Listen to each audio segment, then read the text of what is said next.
নমস্কার বন্ধুরা, প্রিয়াস কিচেনের আরও একটি নতুন পর্বে আপনাদের সকলকে স্বাগত জানাই। আজ আমি আপনাদের সাথে কাঁচা আমের টক ডালের রেসিপিটি শেয়ার করব। তাহলে চলুন এবার রান্নাটি শুরু করা যাক। আমি মুসুর ডাল দিয়ে কাঁচা আমের টক ডালটা বানাবো, তাই জন্য প্রথমেই মুসুর ডালটা সেদ্ধ করে নিতে হবে। একটা প্রেসার কুকারে নিয়ে নিয়েছি মুসুর ডাল হাফ কাপ, ওজন হিসেবে প্রায় 100 গ্রাম। এখন দিয়ে দেব লবণ হাফ চামচ মতো আর কিছুটা পরিমাণে গরম জল।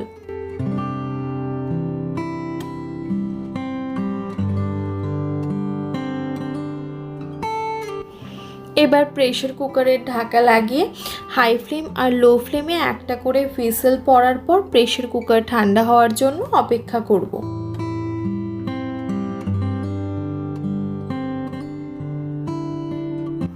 পরবর্তী পর্যায়ে কড়াই খুব ভালোভাবে গরম করে নিয়ে দিয়ে দিলাম সর্ষের তেল 1 টেবিল চামচ।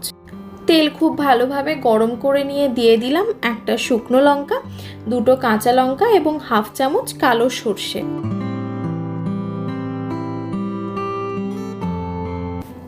পাঁচ থেকে 10 সেকেন্ড নাড়াচাড়া করে নিয়ে দিয়ে দিচ্ছি একটা মিডিয়াম সাইজের কাঁচা আম।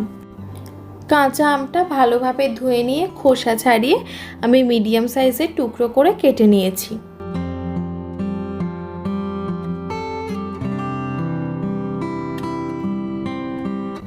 দিয়ে দিচ্ছি স্বাদ অনুযায়ী লবণ। ডাল সেদ্ধ করার সময় একবার হাফ চামচ লবণ ব্যবহার করেছি, তাই এই সময় লবণটা একটু বুঝে ব্যবহার করতে হবে। এবার ঢাকা দিয়ে রান্না করে নেব 5 মিনিটের জন্য লো ফ্লেমে। 5 মিনিট পর ঢাকা সরিয়ে একটু নাড়াচাড়া করে নিয়ে দিয়ে দিচ্ছি হলুদ গুঁড়ো 1 চামচ।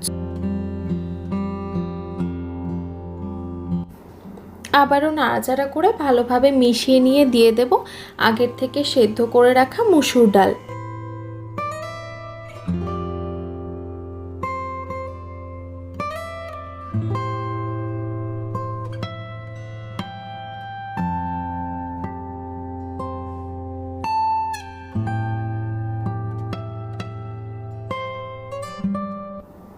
দিয়ে দিচ্ছি কিছুটা পরিমাণে গরম জল। আপনারা নিজেদের প্রয়োজন অনুযায়ী গরম জলটা ব্যবহার করবেন।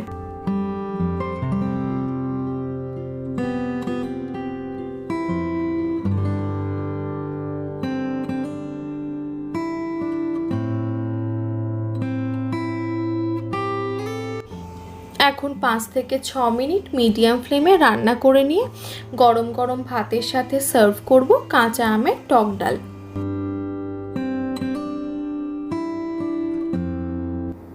সম্পূর্ণ ভিডিওটি দেখার জন্য ধন্যবাদ। আশা করি আপনাদের ভালো লেগেছে। ভিডিওটি ভালো লেগে থাকলে লাইক, কমেন্ট, শেয়ার এবং চ্যানেলটি সাবস্ক্রাইব করে না থাকলে সাবস্ক্রাইব করার অনুরোধ রইল। আবারও দেখা হবে আরও অন্য একটি ভিডিও নিয়ে। ধন্যবাদ, ভালো থাকবেন।